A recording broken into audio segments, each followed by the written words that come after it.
Here we are at the Cub Room, having lunch with Jarmanelli from the New York Post. I got a few things I gotta remember that I asked at some point. What you guys been doing? That's the question. Trying to keep busy. Yeah, Pretty much like it. how? Yeah.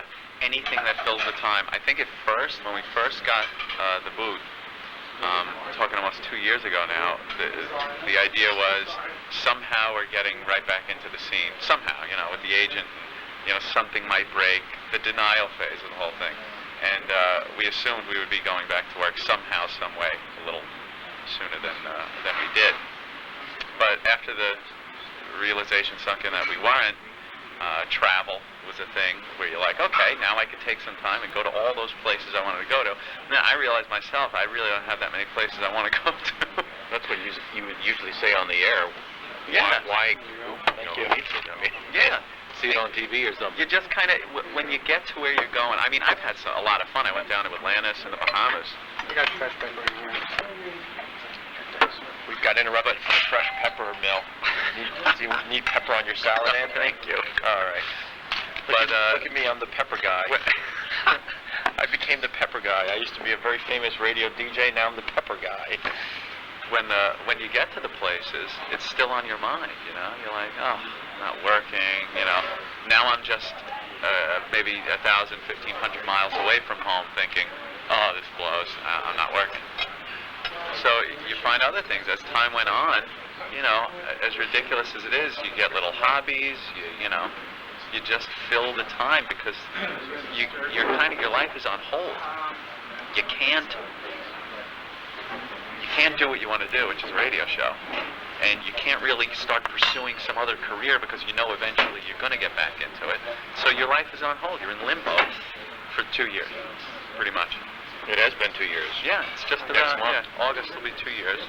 So you sit there and try to figure out little dopey-ass things to do with your time, to go, well, check it off, there's another day gone. It's almost like, I don't want to make it sound dramatic because it's not like we're living in squalor or anything, but it's the same mindset, I would guess, as a prisoner, where you just X the days off because you're only living to the point where you can then get back to doing what you do. So anything to fill the day and make that go on, get to tomorrow, is what you do. Like Martha Stewart, you have money, but you're in prison. Yeah, you kind of can't do anything. We can't go out and go, all right, screw them, let's go do a radio show. It wasn't possible. Well, because we're under contract until June 1st. Yeah. And finally our contract ended. It's funny, a lot of people said, man, you guys get the ideal situation. You get paid to do absolutely nothing. You get paid really well to do absolutely nothing.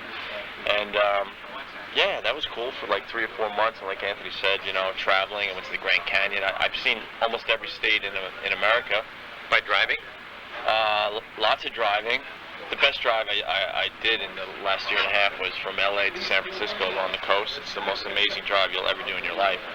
And then I did the drive from LA to Vegas, and I did the Grand Canyon. I went down to Miami, and I did pretty much every state in America. I went to Montreal twice, Toronto. I mean, you name it, I was there. Have your Auto Club sticker on your bumper.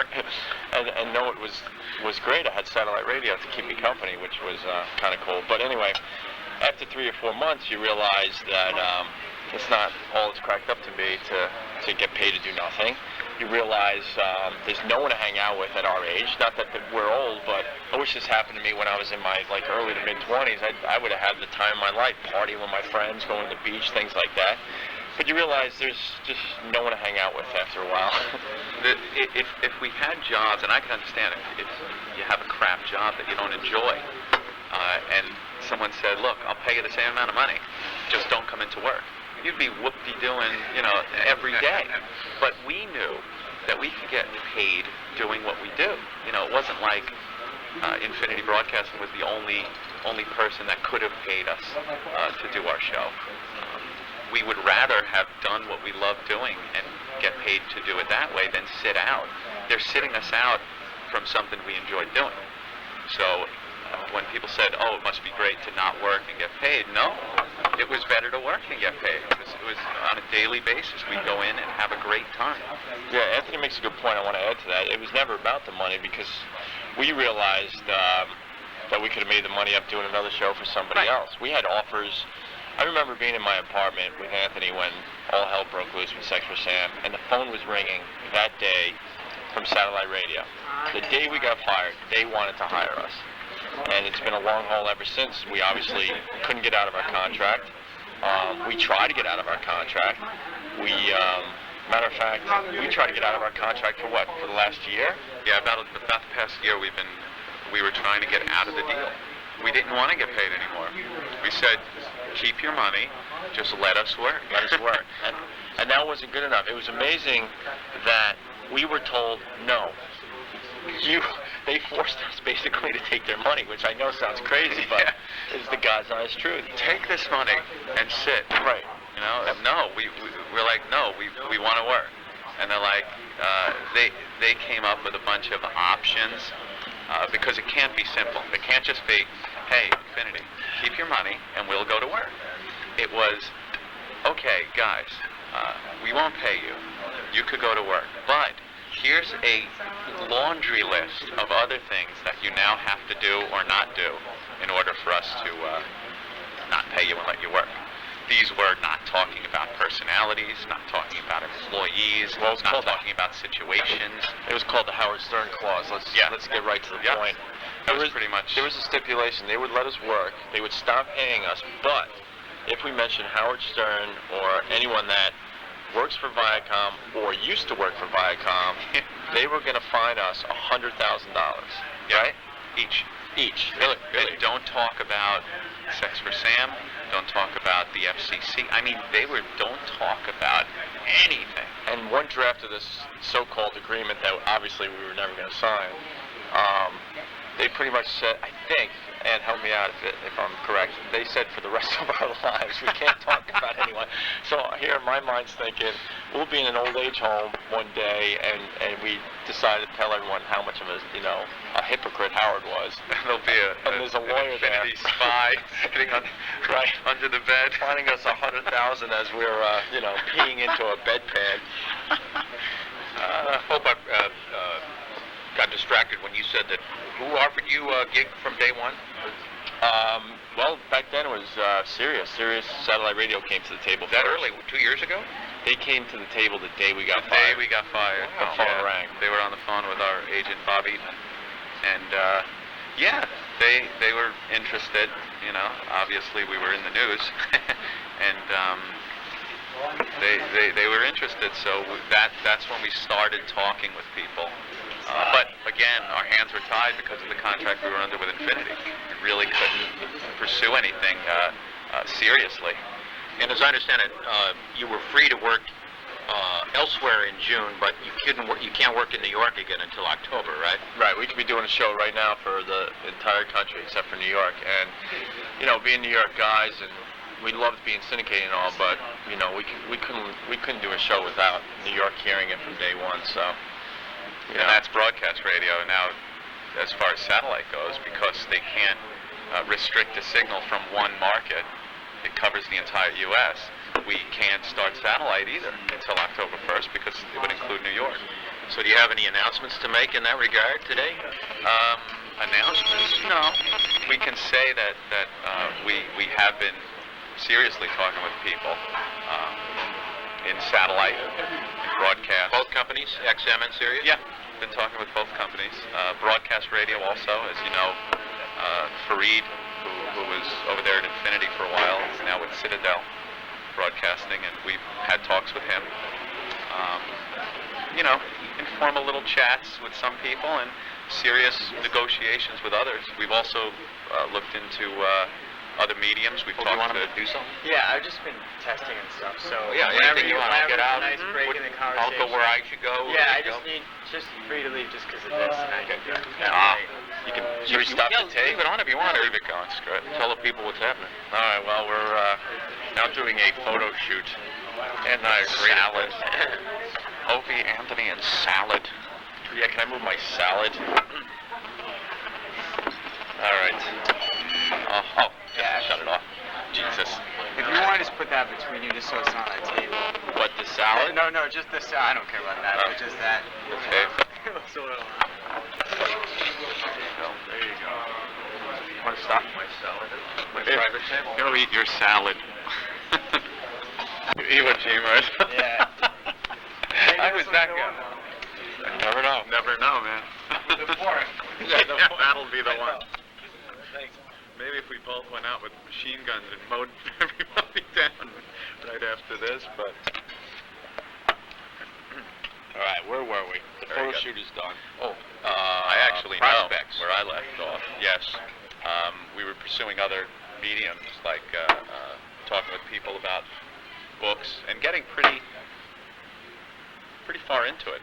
A book deal, also television, based on what we did on the radio. So we've been keeping busy with meetings, a few of which have been real clowns, and we've had some good laughs with sitting and meeting with people that are like, oh, what, you know, when you sit down, oh, here's a waste of time. But we're looking at a lot of things. Can you reveal any of the cable channels that talk to you, or any of the producers that we might know other shows they've done? Or I think it's one of them is obvious. We've sat down in the past with Comedy Central, so that's one. But other things we were looking at were FX and Spike. Well, Dennis Leary's people have been really interested in us. One of his production companies, Apostle. They seem to get the radio show and really want to see how they can turn it into a TV show. Obviously, you know, if we did some type of TV show, we'd like to have it not look like Howard's show, obviously. That's very important to us, and the gang at Apostle seemed to get that, and we threw around a lot of cool ideas. So, Yeah, the show's always had a lot of personality. We brought in a lot of people that have very strange personalities and fun, and things that would translate well to television.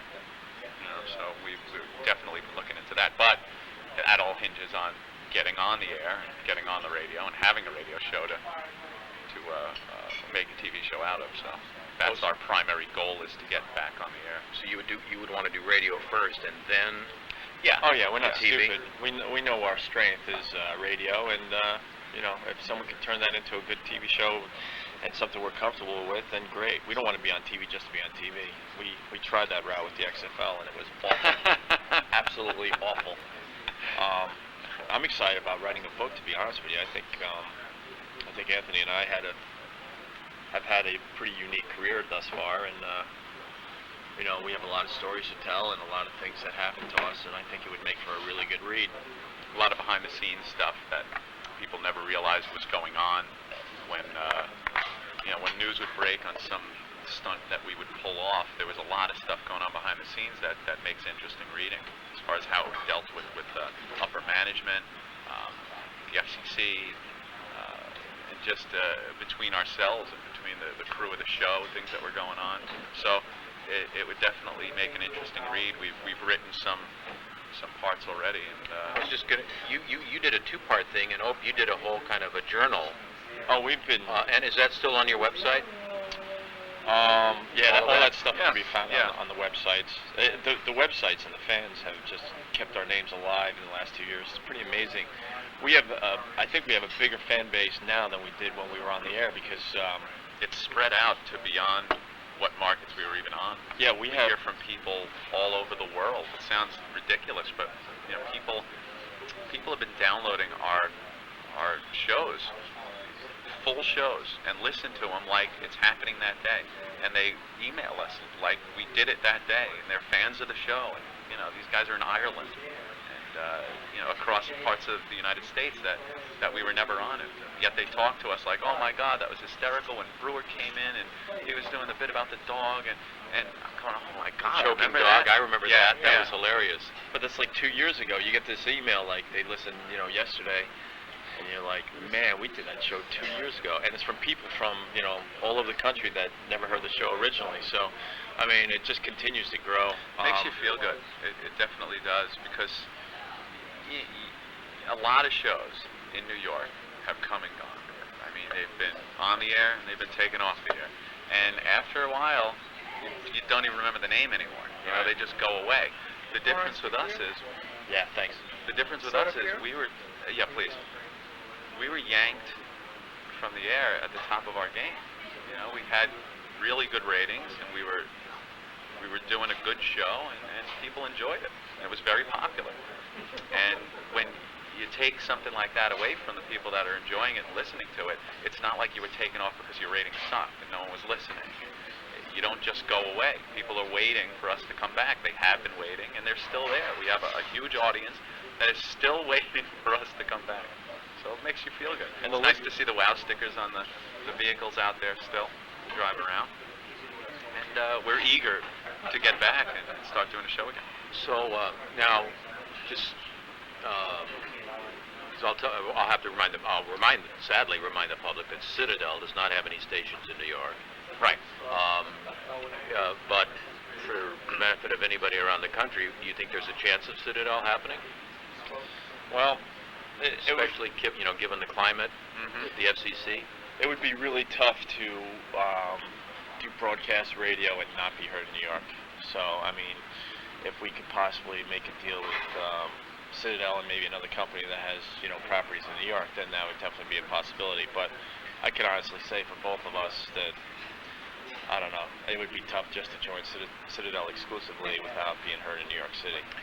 Have you or your agent had any talks with, because, virtually all of the New York FMs are owned by huge companies. Right. Or companies that just wouldn't do your kind of show. And but there are a lot of AM stations, and it's been proven that obviously people prefer FM, but people will listen to AM if they really want to, Right. i.e. news or baseball or what have you. Have you or your agent been in talks with any of the New York AM stations about coming back as a morning show, say, or an afternoon show? But I would think. Like I've said, we've looked into every option that's out there. We've been talking with a lot of people, and it pretty much covers everything. And if that answers your question, I think Anthony's beating around the bush here. the climate in radio right now is the worst it's ever been. Oh, I know. It would be impossible for us to go exclusively on broadcast radio and do the same show we were doing. Impossible. We couldn't use the code words that we were used to use. The balloon knots and, geez, it's been so long. Some stations don't even allow effing anymore. Forget the real word. They're Oh, not right. even allowing effing. The letters. I think Anthony and I could still do a very creative, funny, entertaining show for broadcast radio. It wouldn't be the same show we were doing. But at what price? We know if we went back on commercial radio. See, I'm going to play my hand a little bit for you, John. Unlike Anthony, who beat around the bush. Yeah. I think there would be such a bullseye on our forehead because of all the indecency crap that's going on. It's no secret we're like the poster kids or guys for indecency, indecent radio, and I just think it would make it really, really tough to get a show done because of the hysteria that has taken over broadcast radio. Yeah, it's bad enough to be a show out there that's trying to do any kind of edgy radio that doesn't have a name, because they're under the gun too. But we'd be crucified the second we opened the mics. They would be waiting for us to say something that would they'd be able to complain. And by they, I mean the people that are out there patrolling the airwaves for the good of the country. Thank God they're out there, saving the children from the likes of Opie and Anthony. But in my view, you guys know I'm a fan, and was a big listener. A lot of what you did that I thought was the best of what you did was just riffing off the news.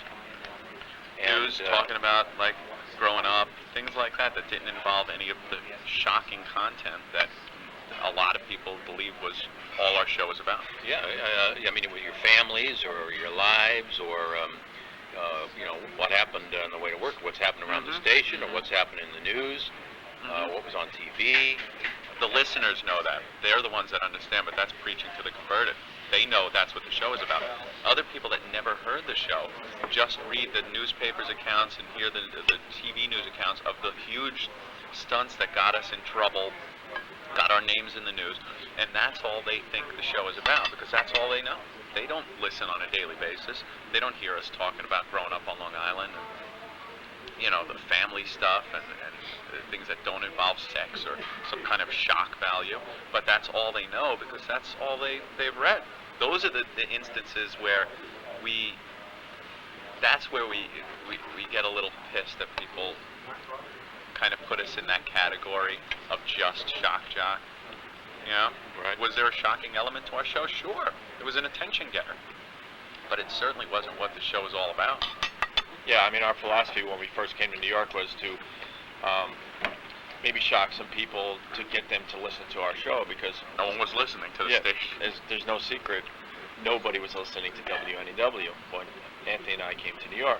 They weren't even... Hey, and look, we're right back to the same situation. Yeah, the station wasn't even on anyone's presets, which is a scary thing if you know anything about radio. So, our philosophy was, okay, we'll do some stuff that's going to get our name in the papers and maybe our faces on TV, and then people will check out our radio show and then see what we're really about, which Then is you just got to back it up with something that's going to keep people there on a daily basis. which was just a funny, clever, entertaining show. Bunch of guys hanging out, having fun. That's it. Yeah, I mean, you don't get as big as Anthony and I did, that just doing shocking things, day after day after day after day.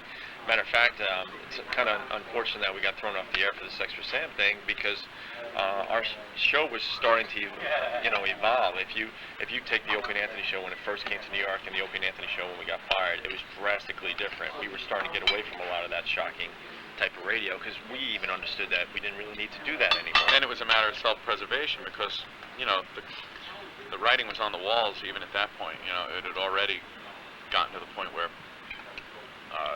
management was saying, look, we got to watch this. You got to watch the violation, the FCC. FCC, it was already coming down. We were getting dumped more than we ever had on the air, so we had to start tweaking the show. As I see it, the plus for you guys when you come back is that even though there will be all of these sharks swimming around looking to bite you, you can do, with all these restrictions that now exist, in my view, you can live within them and still do a very, very funny show that will get big ratings. Right. And you've already done the shocking thing, so that's taken care of. That's Right. like they know who you are. I mean, we'd be lying to you if we said that, that the shock thing wouldn't be a part of our show. I mean, there'll always be that element of us living on the edge and being a little bit shocking. But Yeah, we're not going to all of a sudden turn into Hannity's show. yeah, but to go as far as we did, I don't know. Like you just said, I think we did it, and we did it better than anyone. That's why Anthony and I really like the possibility of going to satellite radio. We think our audience will be a lot less than it would be for commercial radio, but I think we'd have a lot more fun doing, our show, and doing the show we pretty much were doing at the end of our run at WNEW. Without having to worry about being dragged in the office after the show and saying, what the hell were you doing? It's the lack of FCC restrictions on satellite radio doesn't mean we'd go on and use the F word every day and, curse. It's not what the show was about anyway. It's not what made the show popular. But it would be nice to be able to talk about things, certain subjects, and not worry about getting an FCC violation, getting thrown off the air because, you said something that offended somebody. Yeah, it's funny because we read message boards and we read what the critics say, and people say, well, if Opie and Anthony go to satellite radio, they're just not going to be as funny because, the fun of listening to them was how they, skirted the issues and didn't curse and things like that. If they're able to say fuck on the radio, then it's not as fun. But Anthony and I know what got us here. Why would we change our show and just start doing the fuck you show, Some have speculated that if you did show up on satellite radio, that congressmen or maybe even the broadcasters, the NAB, might go over to Congress and say, hey, maybe you ought to regulate that too.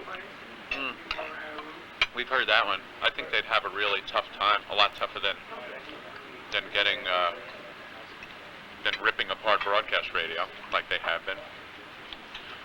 I think the idea that it's subscription based makes it like cable TV.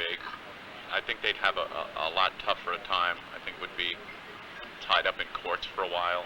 I think it's easier to defend the material that's going out over satellite radio easier than it is over the public airwaves that they love to just keep sanitized clean for the children. I want to smack someone in the head when I hear that.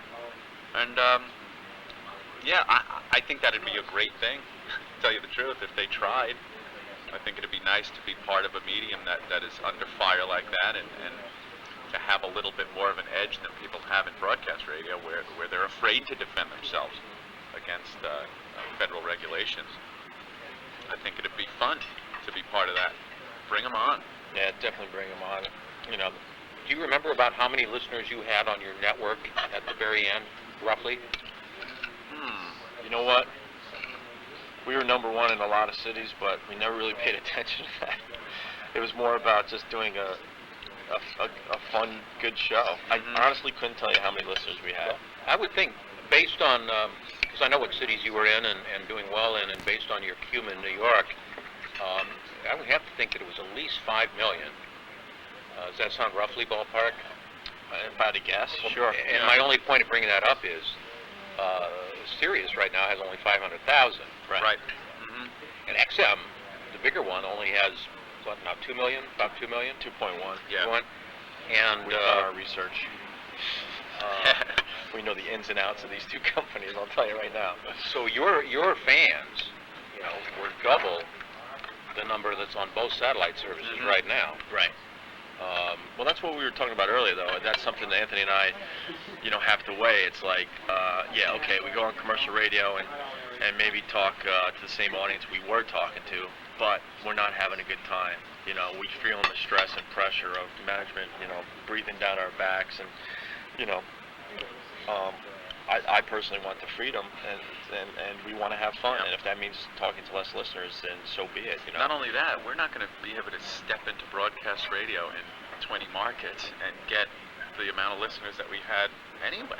There's no way we could get picked up on enough stations. There's not enough brave people out there that are willing to take some heat when we first sign on, that we would get those that amount of listeners anyway. By the way, my point in comparing the numbers was totally the opposite of how you took it. Oh, okay.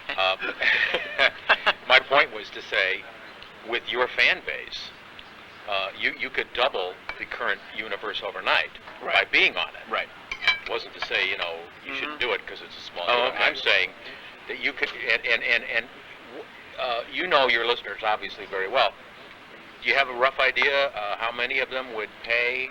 Well, the numbers that have been thrown around to us, they think a minimum of 200 to 250,000 people would subscribe to, you know, a satellite service because we, you know, we're signed right away, right, and then That's possibly very conservative. Yeah, very conservative. then possibly grow from there. But you know what? Either one of these companies gets 200 to 250,000 new subscribers because of us. You know, there's a lot of happy people. So, I think we can make a huge impact on either company. And not only immediately with subscriptions, but with publicity, with getting the word out, not even with just our fans signing on. We know how to generate news. You know, we always have. We know how to self-promote, and this would be a huge asset for either company, because it's not just, hey, look, we signed O&A, and there's your little news release, and there, do your show. Over our time at NEW, we were constantly doing stuff and self-promoting and getting some press, and now that press will say either, you know, XM's Opie and Anthony or Sirius's Opie and Anthony, and that's got a value to either company. to be in the news that much. And I think if you need a little help with publicity, the Catholic League would oblige you. Oh God, Bill certain, Donahue. certain conservative watchdog groups would probably Jack help off. you. That guy, man. Unfortunately, little tiny voices can make a lot of noise these days, and it is so dangerous. It is so dangerous to put out the illusion that these people are the voice of the majority, and these people are what the public wants, because it's just not true. They're the squeaky wheel. They're the ones that have, for some reason, the time and energy and letterhead and word processors to make a big noise, to make the illusion to people that this is what people want. They're the ones that can intimidate companies with threats of boycotts that would never happen, threats of this public outrage that'll never happen. But these companies take these threats and they back down. They should be saying, hey, you don't like it, don't listen.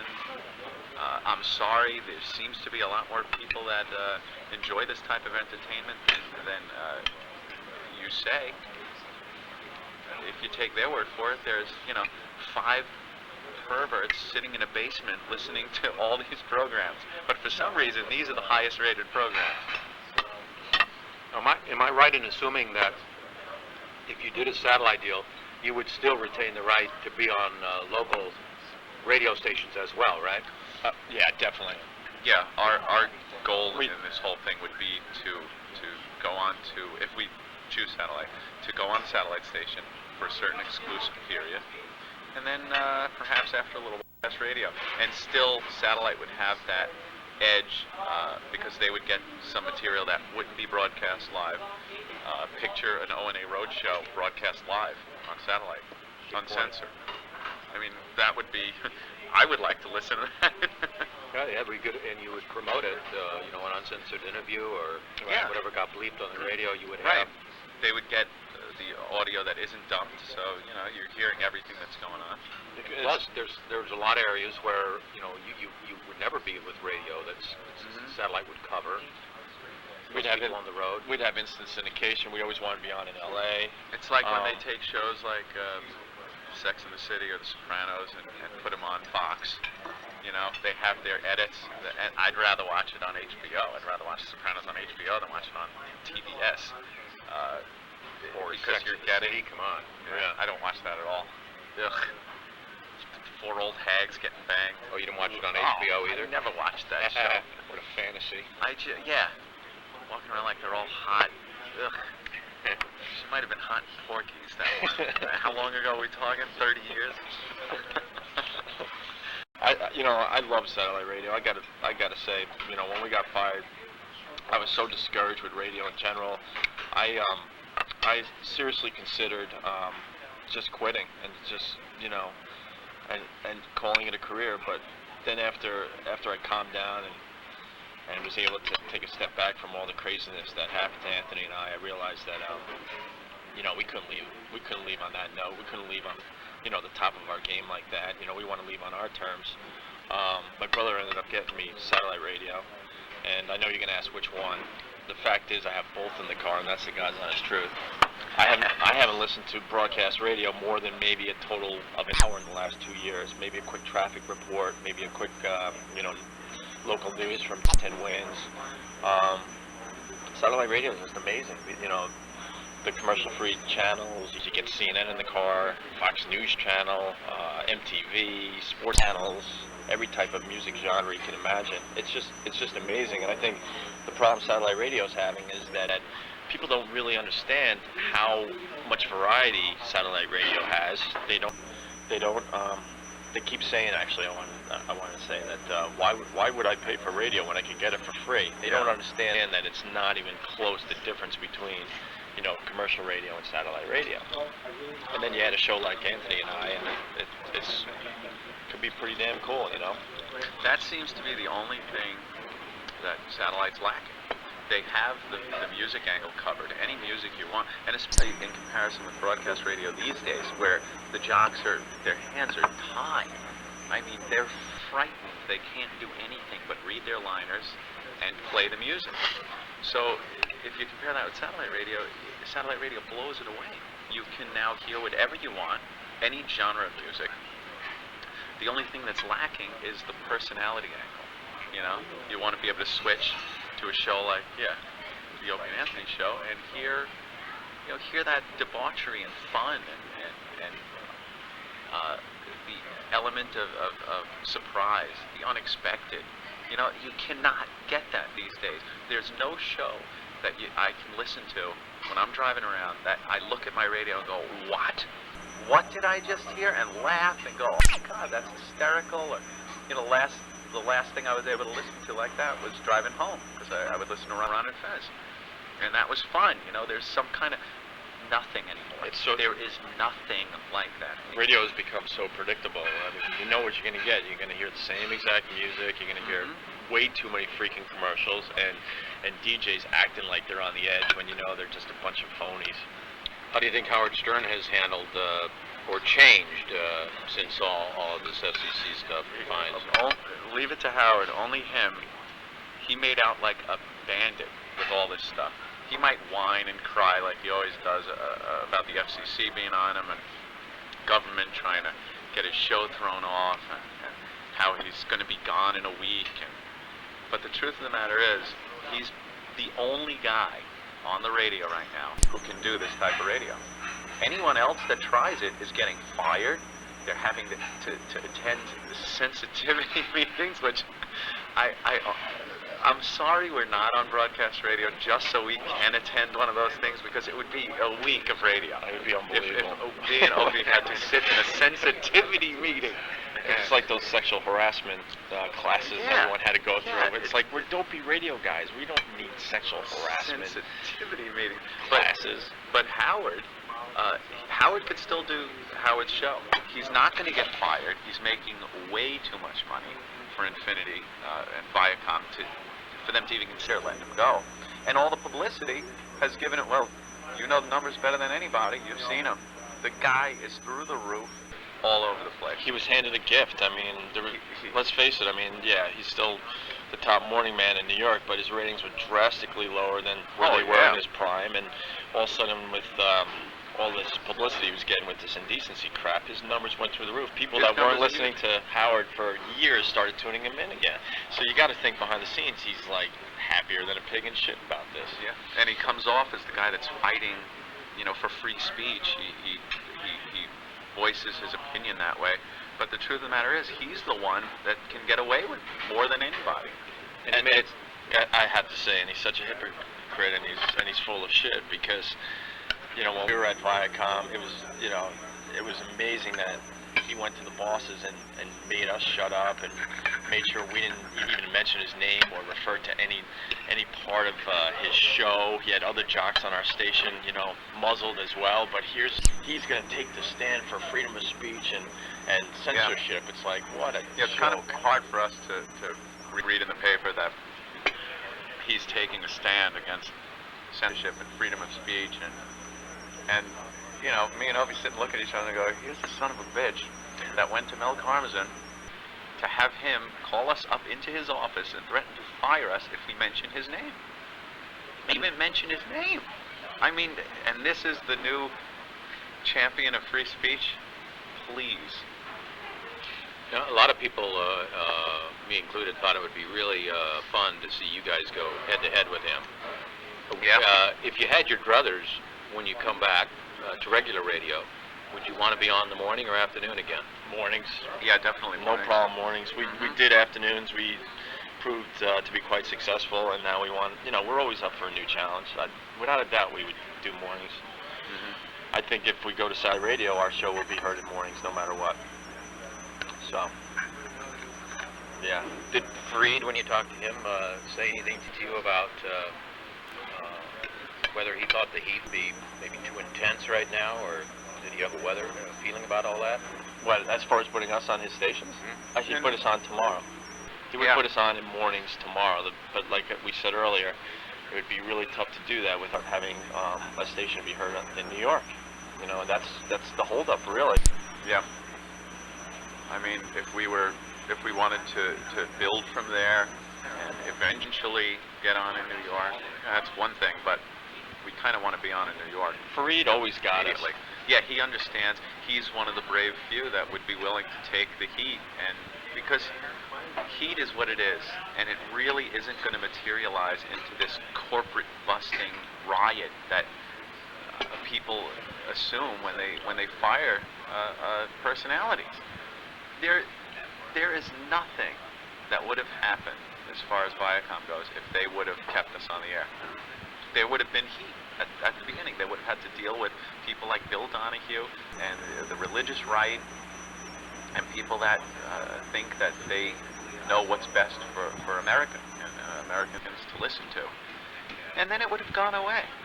They wouldn't have boycotted out in front of Blockbuster Video and Paramount Pictures and all the other Viacom properties. It just never materializes. These boycotts never materialize.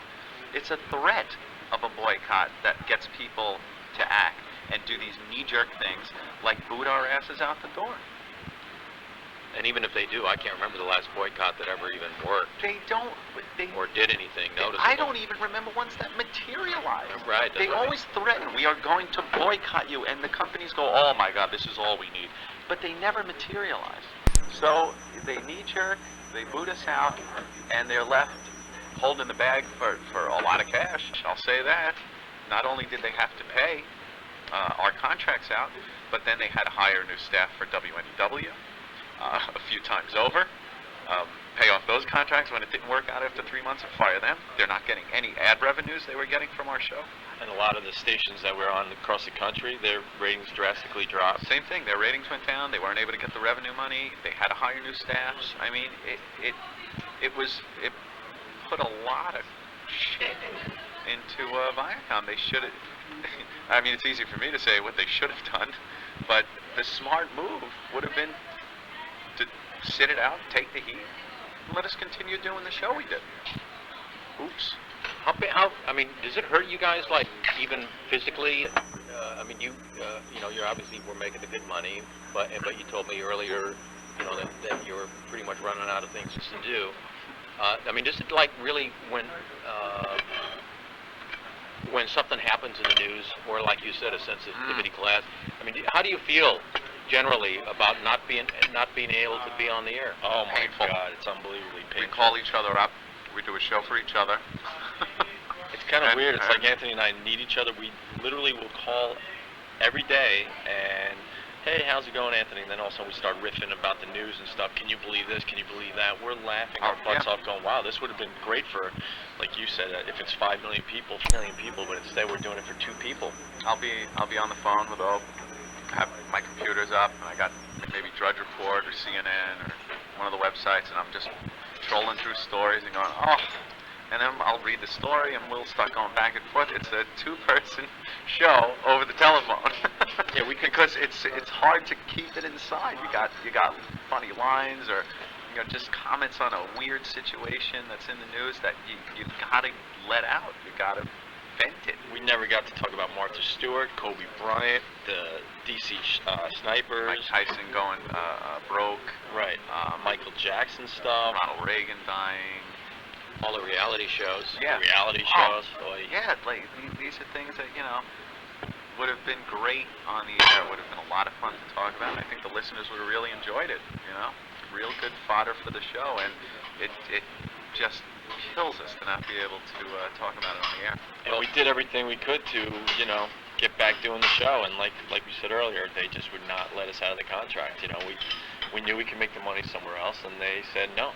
Too many stipulations. You're gonna sit there, and we're gonna pay you to sit there to do absolutely nothing. Could you imagine us actually going with Infinity's suggestion of going back to work? They wouldn't pay us, and not talking about things like Sex for Sam, not talking about things like the FCC, not talking about things like all the crap we went through with personalities at Infinity and management, and like all that stuff is what kind of people want to hear when we do finally get back. Okay, for 2 years, what happened? How did, what was it like when you did get fired that day? Who was around? And what, all that stuff would be off limits. It would be impossible to do a show. You talked with people? I talked to people. Has he talked to people? I was just taking a very important phone call in the middle of this interview. What were you guys discussing when you stopped the tape? Oh, well, go ahead, Anthony. I mean, because you repeat that thing there you said. Yeah, it's if we signed with a satellite radio company, my phone's ringing now. God damn it! It's probably Bob. It's our agent. Oh my goodness, that's funny. Does this mean anything, Ope, all these Take calls? this call. Of course they do. I mean, anything really special? Things are moving along. Oh, I hate not Perfectly picking that well. up. Look, call missed. Now it says. I know. And now I got to sit here and go, what the hell? If we sign with any satellite company, we will all of a sudden be part of any indecency news story, because it'll always be tagged with, and Opie and Anthony, St. Pat's debacle, fired from Infinity, went to satellite radio. And here's what they're doing now. Does this open up satellite radio to all the fired jobs? I mean, it's this cycle of news that we are put into. In fact, you may well replace Howard Stern as an obligatory mention. Right, Every the obligatory indecency mention. story. Exactly. You always have to have the obligatory mention. We didn't even really discuss our feelings on indecency. It's so hypocritical what's going on with the FCC. I want to make it perfectly clear, I'm not for censorship on any level. I think our society is smart enough to handle, potty mouth talk on the radio and things like that. But with that said, I think it's really hypocritical what the FCC is attempting to do with radio, as they ignore some blatantly other things, like Sean Hannity playing the audio of a guy screaming and yelling as his head's being chopped off. How is Yeah, that it's a little not, offensive. raising a red flag with the FCC if they're all for cleaning up the airwaves? I think that would, if I was thinking like an FCC guy, I would think that would be a lot more detrimental to the children if they heard that on the radio, right? Bob's call. Yeah, go. Anthony's got to take Bob's call, our agent. Hey, Bob, how you doing? And just to finish my thought, and then you got on TV, that Korean fella yelling and screaming, begging for his life on TV, on Fox and CNN and stuff, as they continue to behead all these people in Iraq, and no one is outraged about that, That's just unfathomable to me that the FCC will ignore that stuff, but will go after like potty talk. That's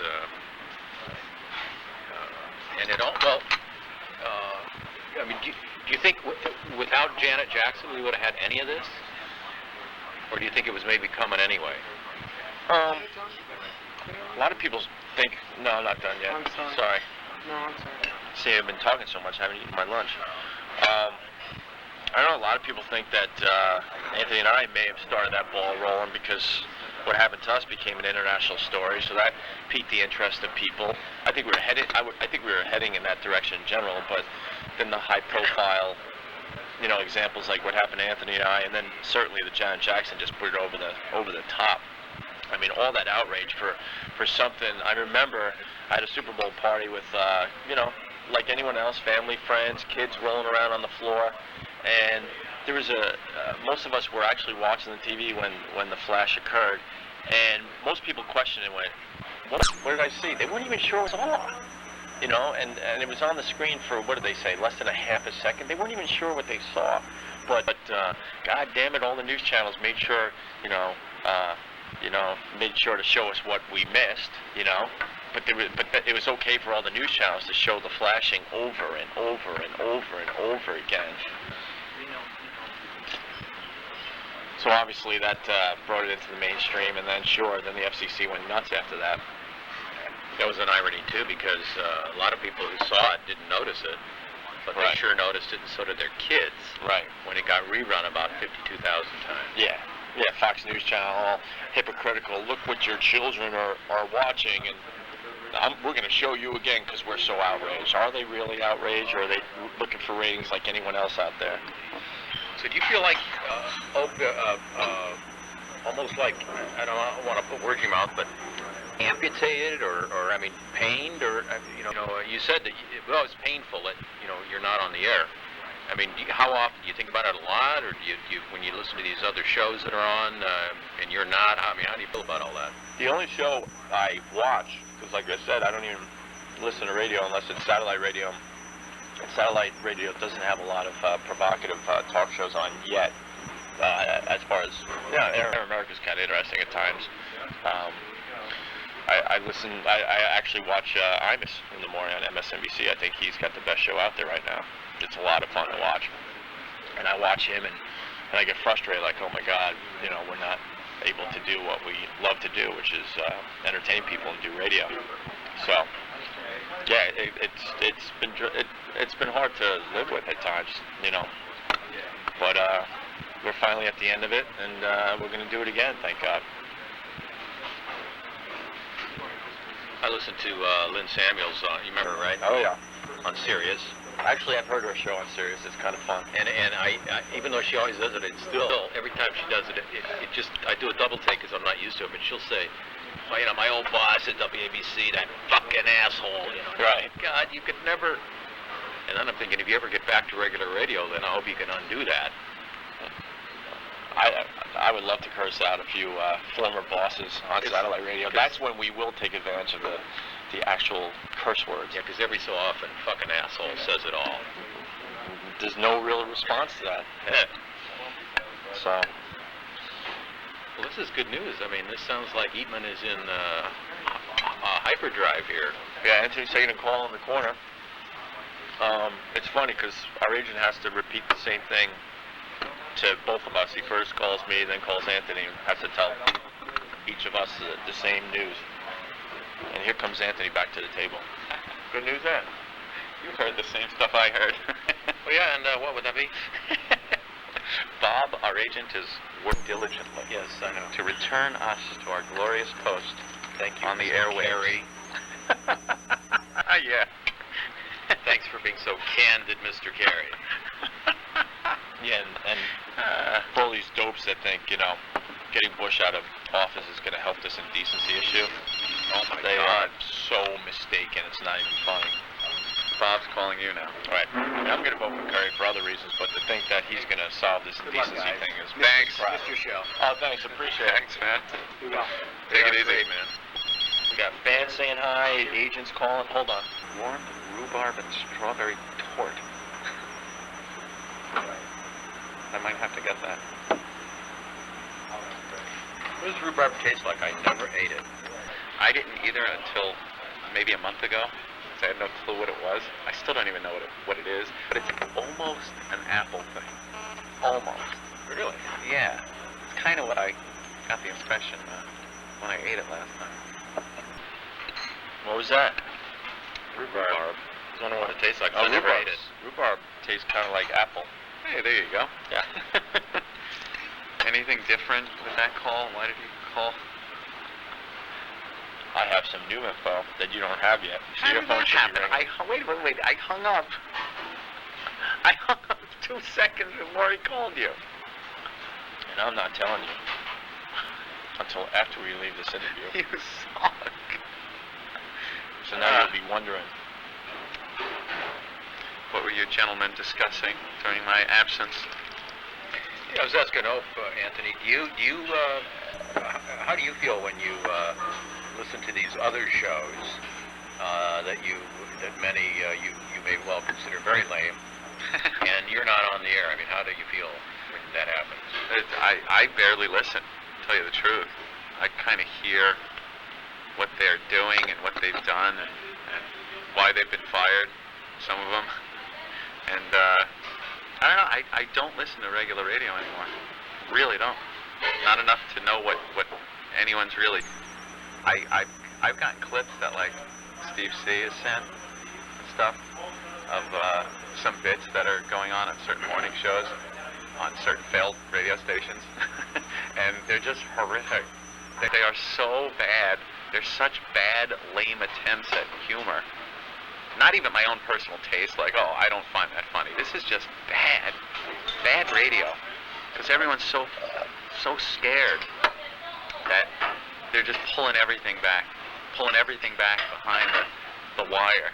Don't reach out there. You might get your hand off, you know. No one wants to take even the slightest chance of saying anything, not only sexually offensive that might get him an FCC violation, but don't badmouth the country, don't badmouth the president, don't badmouth, don't say anything racist, don't, you know, nothing, not even in the context of comedy. You can't even portray a character on the air that is a racist hick character, which is funny to listen to on the air. But he, in order to put that character over the top, has to use offensive words, racially insensitive words. It's part of the character that's being portrayed like it would be on a TV show or a movie. You can't even do that because the news will present it like this show used these words. Like in their regular discussions about things, you're using racist language. And then the people that haven't heard the show all of a sudden read it and go, oh, well, they must be taken off the air. Taken completely out of context. I don't understand why radio is the only medium that no matter how you're presenting material, it's you that's doing it. On TV, it could be a character, it could be a character in a sitcom or a movie, but when you're on the radio portraying a character, portraying some funny situation where some southern hick might say this, or, you know, a black guy might say this, it's presented as if you were just walking down the street blurting this stuff out as yourself. And people take it that way and want you to pay. Okay, So if you want to have to serve... can I get a cappuccino? Cappuccino for you? Yeah, please. I will have the warmed rhubarb and strawberry tart. Okay. I will have the warm chocolate cake. Okay. And I will have nothing. Okay. You'll have nothing and like it. Or... I'm done finally. Thank you. Well, you guys, I thought, were pretty crafty on the air about saying things in such a way that the humor was there, but if it were transcribed and published, Right. you would escape. Yeah. Because there were, you know, it was said in such a way or said in such a context that it was hilarious and bad and, you know, and naughty. But It's funny you mention that. that. If it was written out, it wouldn't have that impact. Over our years at NAW, the lawyers would give us transcripts of our show because they would be fighting the FCC on other issues, and so far we've never lost. By the way, they've never paid a fine from one of our broadcasts. But to read the transcripts, you're like, ooh, ouch, that doesn't sound good. But that was taken in a different context. Right. We said that differently than it's written. That was surreal too when you had Congress, when they did that whole thing with Mel Karmazin up there in front of Oh Congress. my God, the congressional hearing on indecency. And Wow. and listening to these congressmen and women mentioning our names and reading transcripts from our show, I'll tell you. that was quite surreal. Yeah, when Congress is mentioning the Opie and Anthony That show, could never be a good thing. it's never good. I always point out on the news when somebody's on the screen, and I say, "Boy, you never want to be this guy." And recently, it was the Clinton security chief that took the notes out of the secure location, because I saw him on the news, and he's saying, I apologize for what I did, and I pointed, I go, oh, you never want to be this guy. That's the worst thing to be, is on national television having to apologize and say, you know, I'm sorry I endangered that minor's welfare. There's certain things you never want to have to say. And one of those things is you never want Congress mentioning you. I don't know, maybe if accepting the Congressional Medal of Honor, things like that perhaps, but in our situation, it was one of those things where I'm watching on TV just going, oh, this is not good. It's not a good thing. We were cringing all afternoon. Yeah. Yeah. Let me see if I forgot anything. Oh, sure. Oh, John, go into his notes, Anthony. You're in Brooklyn now, Anthony?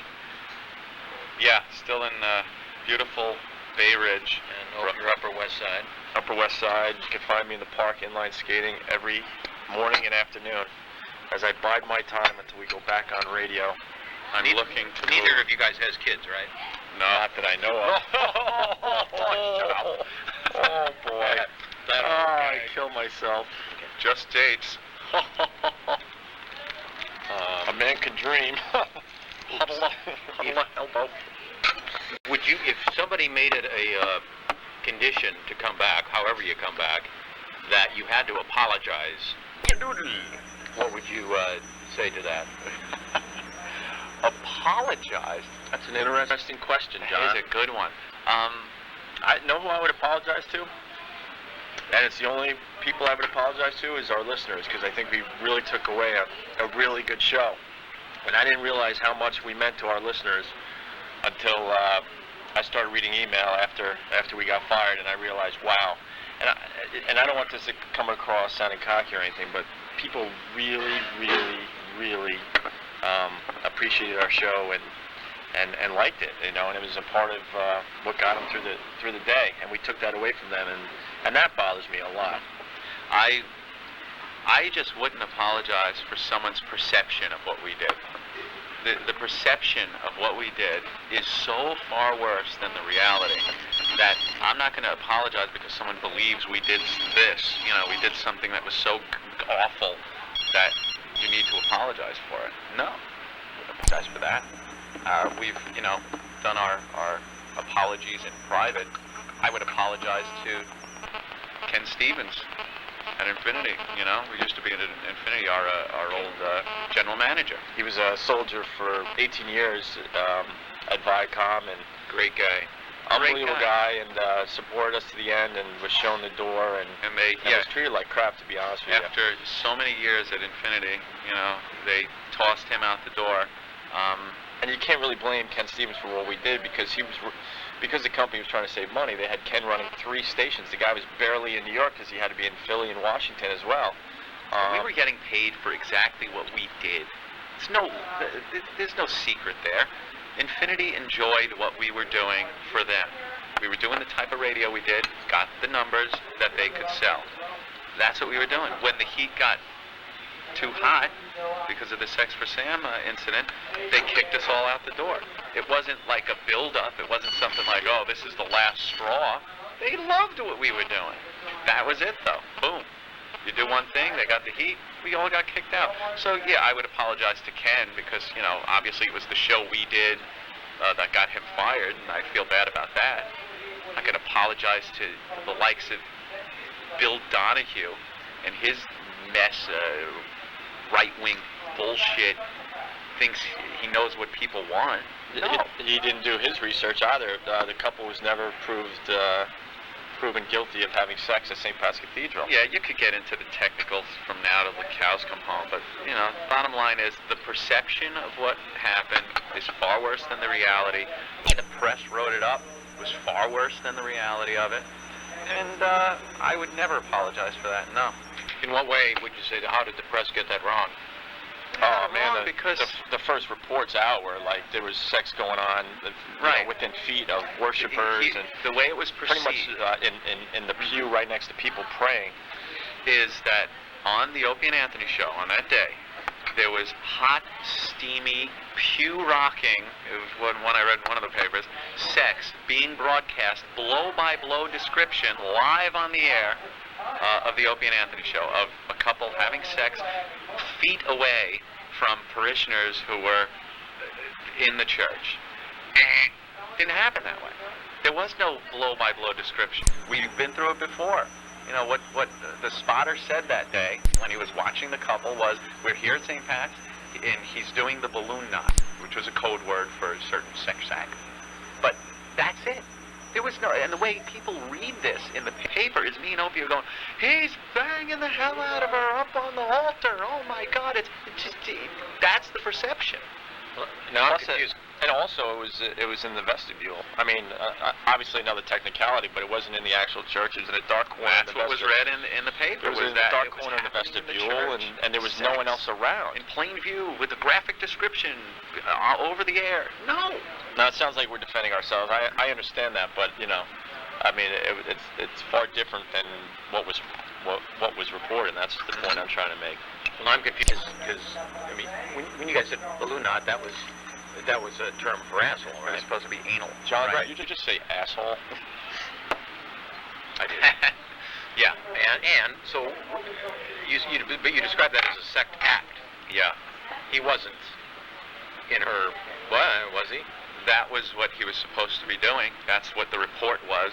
Using our code language, was that he was having anal sex with her for the 2-point conversion. But he didn't do that, right? Oh, he did do that? He was going to try to do that? That's what he was supposedly I didn't know supposedly that. was doing. Wow. Yeah, because you got extra points. What a fun game. Oh, jeez. Ouch. But, the perception of what was going on, and the way I just described it was, the perception. That's what was being broadcast back to us. This is fun and games. We're on the air to entertain, to do a show, to put on a radio show. Whether any of these sex acts were going on by any of the contestants, we are in a studio. We don't know what's going on, what the spotters are saying that the contestants were doing. Whether it's happening or not, who the hell do we know? We're in the studio. But I'll tell you one thing, we're going to take their word for it, and we're going to describe it that way on the air. Whether it's happening or not, we don't know for sure. We don't know for sure. And let it be known, we know it was a bad idea, obviously, We wish we awful bad idea. We wish we had that day back. I knew going to the phone, and before we talked to Paul, that we were done. I just knew we were done. And that's something I've had a thought about for the last 2 years, and man, do I wish we would have just not gone to that phone call, but we did, and we have to live with that. The one thing I do want to say too is that Anthony and I never try to capitalize on this thing. We were invited to go on. I mean, you name the network, we were invited on. Everything from the Today Show, Good Morning America, CNN, Fox News Channel, MSNBC. It got nuts, and I can't speak for Anthony, but I'm embarrassed by that show, because I just thought there was a lot more to the Opie and Anthony show than the stupid Sex for Sam at St. Pat's Cathedral, so we never really wanted to capitalize on that and go on the air and be like, yeah, we're the dopey shock jocks, look at us, and I'd say I'm not proud of the show, but I'm not embarrassed by it. It was just another element of our show, and like I said before, it's the perception and the context of that show. We knew how it was presented. Maybe I'm naive in thinking other people could understand what the show was all about and the way it was presented, and thinking that some, middle America person is going to take it the same way I do. But we never meant that as, let's go into church and desecrate it, and this is going to be great, we're like Satan. That's never the way we were doing it. This was a fun, dopey game that was supposed to have a shock element to it? Sure. Look at the location. Oh my God, it's one of those things where you're driving, you look at the radio and go, what? They're doing what? Where? But not like, let's, set the city on fire, and let's, the way our show was over the years that we were at NEW is fun. It's about fun. And that's the same way I would take the Sex for Sam show. Our listeners knew what it was all about. It's a goof. It's a stupid idea, sure, but a lot of things you did were stupid ideas. It's just fun. A lot of things your friends do were stupid ideas. It's part of the fun of the show. That's why I'm not embarrassed by it, but I'm not proud of it either. It's just another element of the show. But I just don't want to be known for that, No, but unfortunately, I know for the rest. Yeah. No, I know. I understand. Unfortunately, that's the I know for the rest of their careers, whenever they mention our names. Adjective. Yeah. Whenever we thought we would be known for the mayor of Boston instead. Okay, we kind of. But whenever they got mention out our from under names, that it'll one. always be, they were the ones that blah, blah, blah, and that kind of bums me out, I'm not going to lie to you, because we're a lot more than that, and our show was a lot more than that. That's all I'm trying to say. That's why I'm working on a cure for AIDS. Yeah. It's someday overshadowed. That The would Cure come for AIDS by Anthony, who also was a DJ fired from the... I know, they would Opie and still Anthony. have to It would put still that be the in. tag. Anthony walks on Mars. No worries, thanks. So, but we never advised on it, and a lot of people didn't understand, why aren't you guys going on CNN and defending yourselves? First of all, we knew we couldn't really defend it. And it's suicide to go on those shows. Right. Suicide. They have their agenda. They have the capability of editing the pre-recorded shows. Well, we learned that the hard way with Bill O'Reilly. We did a sit-down with Bill O'Reilly. He taped us for, over an hour. Yeah. And we said some pretty neato things in that interview, but none of that stuff ever aired on Fox News Channel. They had it all. It was all Some of it did, yeah. But wasn't there some big You got news some event good that points. happened right around that time that They that postponed. delayed it? Yeah, but then it ended up airing, and anytime we mentioned sex, that's all he edited together, and we discussed a ton of things that day. They but- have a way that all those shows have a way of weaving the content so the outcome is what they want. Yeah, wait till you see what I do. Yeah, right. No. You've been great with us though. Over the years. And then they called themselves the No Spin Zone. That's what cracks me God. up. No spin. We have no agenda here. We don't spin our facts. We don't edit our interviews to make our point. We're the No Spin Zone. Bunch of crap. Well, the irony is, I was in the room next to you guys when that was happening. Right. But that particular, because sometimes I would listen to you guys, but most of the time I was listening to audition tapes and sometimes recorded bits of you from the in-house library. Right. And but I knew something was up when I saw out of my little window Ken Stevens, Jeremy, the beer guy, Ken Stevens, Jeremy, the beer guy. That's when I emerged, and It was over, Johnny. And then it was, you don't know, but I was there in a ghost town after, because Ken was gone, you were gone, Jeremy was gone. And I was, and since the other execs are upstairs, I felt like, even though I was only a consultant, I sort of felt like responsible for everybody on the programming floor who was going around not being told anything. So I just made it, tried to find out as much as I could and tried to tell people. And Yeah. Weird time, man. I did my work without reporting to anyone because there was no one left. That was a whole, It was weird time for us because we almost, at least I did, I was totally in denial and expected somehow, some way, that we would be working soon again, because you could not fathom 2 years. You couldn't, if you thought it freaked you out. So you just said, there's no way we're going to be out of work 2 years. I don't think anybody thought that. Infinity did. They sure did. Man. And, as time went on, we were counting an open call and go, well, there's 3 months gone. You're like, 3 months. Did you guys and 6 months and despair or feel despondent at any point along that road? awful. Yeah. Mm-hmm. John, look at us. We both lost like 30 pounds each. Figure it out. Do the math. It was, I think I I stopped eating, and then then I stopped feeling sorry for myself and got my act back together and started going to the gym and exercising, and then turned it into a positive. I just started reading a ton of books and going to the gym and traveling, and the theme was really for me to just re-educate myself and be better prepared when we do get back on the air. Mm-hmm. So we could be a little more diverse with our show as well. Just finding some kind of creative outlet, things to, entertain yourself, have some fun. Well, we were prisoners in our own homes for a while. We had the paparazzi. It's so hard to say that word, but they were living outside our abodes, trying to get that exclusive photograph of the scourge of society.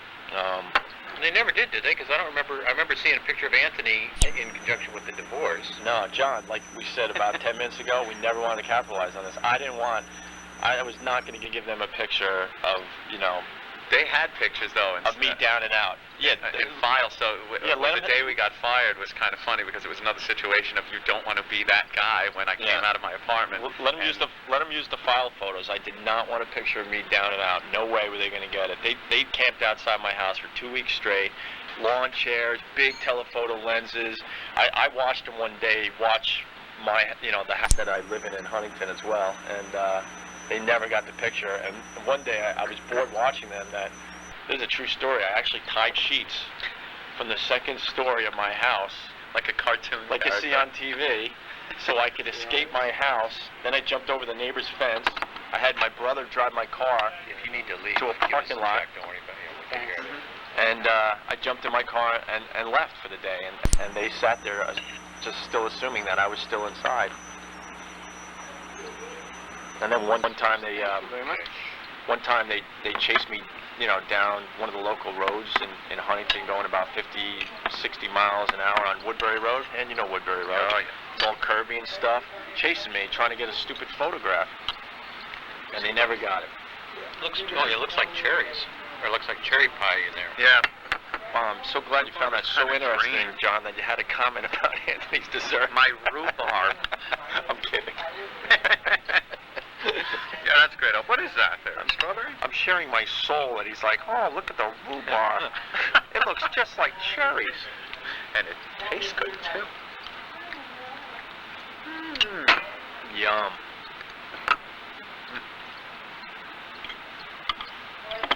But Sorry, food always trumps everything in my mind. it's all good.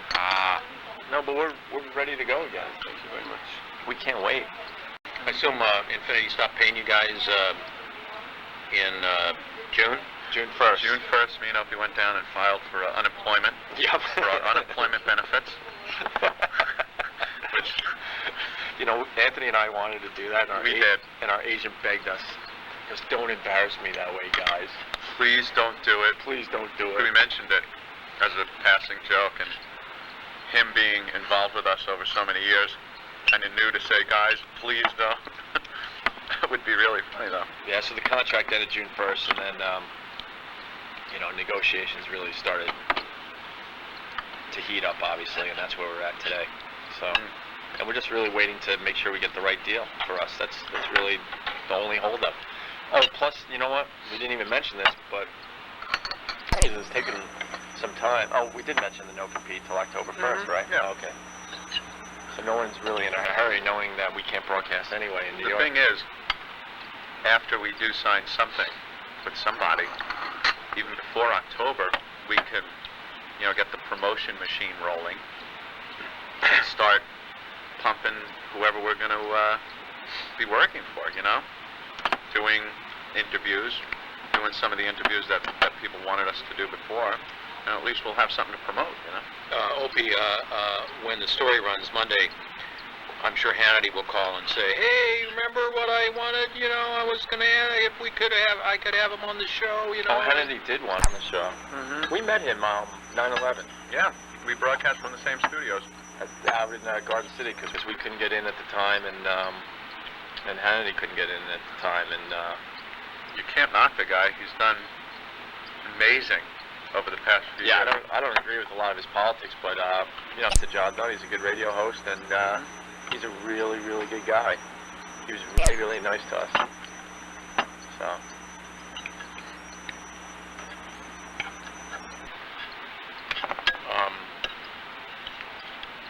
But I guess the answer is you guys are just not ready to do TV right now, right? It's got to be the right opportunity. I mean, I don't know. There's a lot of guys out there that in radio, I think, would have loved to be in Anthony and I's position, so they could show their fat faces all over TV and take it all in. But Run for sheriff. I don't know. And we say this a million times, and people just don't. I don't know. They have a hard time believing it. But we're kind of regular guys that do well and do a funny radio show, and we'd like to make people laugh and entertain them. But as far as all that Hollywood glitz and going on TV just to go on TV and stuff, it never really appealed to us, Just didn't. Well, as you said, you probably save the in-depth or the TV stuff for when there's the announcement, right? Well, if we have an announcement and we have something to promote, we're not stupid. That'd be a great opportunity to go on and Because it's all about the radio in the end, right, let everyone know what we're doing. Well, I'll tell Sean he'll be among the first. Is that safe to say? Sean, Because he said he's gonna likes you guys, and he's gonna be up front with you and let you speak. And I would think he means that. you know who wanted us really bad, and we actually sat in a hotel for 2 hours? Was Bob Costas, HBO. On the record with Bob Costas. Yeah, that would be a smart move for us. And we actually sat down and thought about it and talked to the producer for 2 hours to get a feel for what they were going for, and realized that it was just going to be another one of these we would just be railroaded. I kind of remember his interview with Vince McMahon, Right. and the way he talked about wrestling and what was going on at the time that's when wrestling was huge, and he had nothing but bad things to say and how it was awful for the children and violence and sex and we're gonna sit down with him. At least Vince could have just gotten up and punched him in the face. What were you gonna do? Just sit there and take his crap? I think we could take Bob Costas and make it sound like he's some behemoth of a guy. So No, then I'm talking about getting sued. so then Vince has the money. So we said no, and they got Bubba the Love Sponge instead. But whatever. What did he Bubba. just announce? Some kind of funky thing he announced. running for sheriff. Oh, that's right. But you got to give him that. Kind of a great way to put your name into the news. You ever hear him? No, never actually heard any tapes of him. Alright, I'm sorry, I have a little technical disaster here. Give me 2 minutes, okay? The what? I have like a problem with the computer, so give me 2 minutes, okay? Are you in a rush to leave? No. You want to? Would another card help? Is it a problem with the card? No, it's the part that it's because we're old-fashioned and we are too cheap to upgrade our computer system. That's why. Whatever. No, we're not in a hurry. Okay.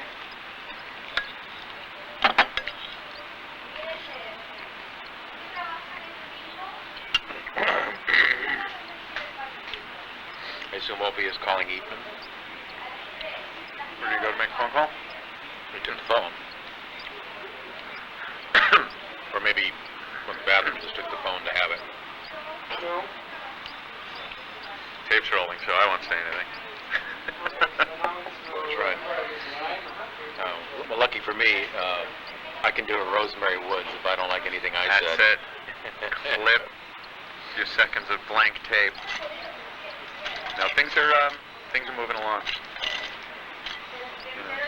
We've taken meetings in the past, thinking that day we were going to be signing something. Swear, we would like, oh, this is it, finally. And then some conversations get brought up about items in a contract, this, that, and then it just, more phone calls have to go back and forth. Before you know it, it's Friday. Gotta wait the weekend. Monday rolls around, same thing happens. You go another week, and before you know it, a month's gone by. And you're like, weren't we gonna sign something last month? It just takes forever. What did I miss? I had to take a leak. Yeah, nothing.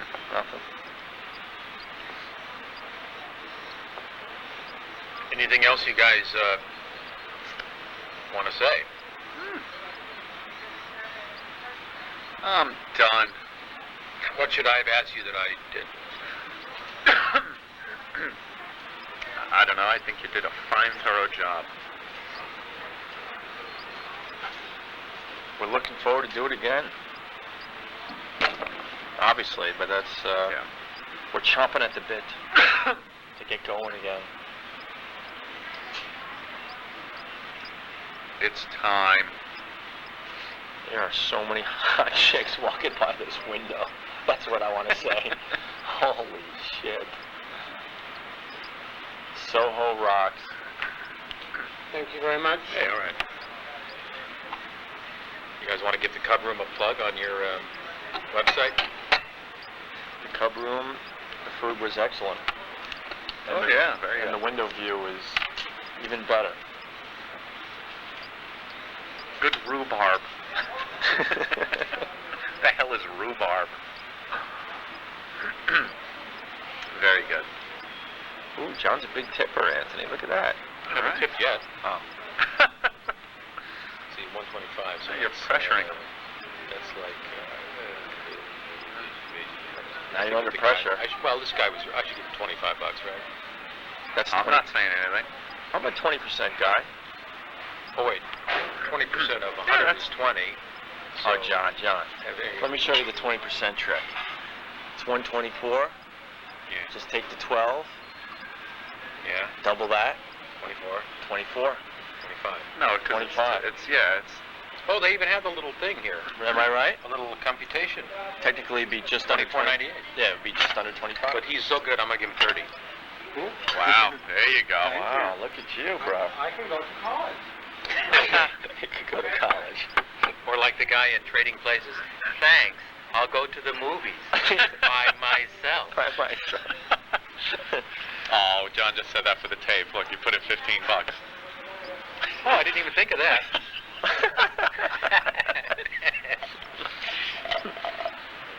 Okay. Wunderbar. Time to go skating. You're going skating? Mm-hmm. Ice or roller? Inline skating. Oh, with the little wheels? Little wheels. I mean, the little wheels in the skates thing? The little wheels in a row? That deal? Yeah. Did you just wake up from a deep freeze or Yeah, something? yeah. Rollerblading. Right? Thank you very much. Right? Yeah. Thank you. No, Opie's going to get the skate key with the 4 metal wheels Right. on each foot. Why not? Put him over his sneakers. I could show you my swollen, bruised hand because Rich Voss hit me with a golf ball 2 days ago. Actually, the swelling went down. Nice, huh? Ow. Right here. Boink. That'll hurt. How did that happen? I was on the green, and stupid Voss was about 100 yards out, obsessing about finding his golf ball. So I was playing the hole out, and now I'm standing on the green waiting for him, and he hits a pitching wedge. He just skies it. I lose it. So I'm looking at him, seeing if he's going to yell 4. I'm looking at him, and he has this retarded look on his face, like, he doesn't know where the ball is. I'm like, oh, He's great. always got that look. All of a sudden, I'm like, oh, great, he has no idea either. So I cover my head like this, put my hands out like this. Ball comes straight down on my wrist, or just above the wrist. Did it screw up his shot? Well, Would it's... it have been a better shot if... Well, I fell like I got shot. It's the worst feeling ever. And then he's walking up to the green, and he's like, he goes, I know what kind of temper you have, so I kept saying to myself, don't laugh, don't laugh, don't laugh. That's all he cared about. But then he had to say that I screwed up his placement on the green because the ball went off of the putting surface because it ricocheted off my hand. What an awful little man.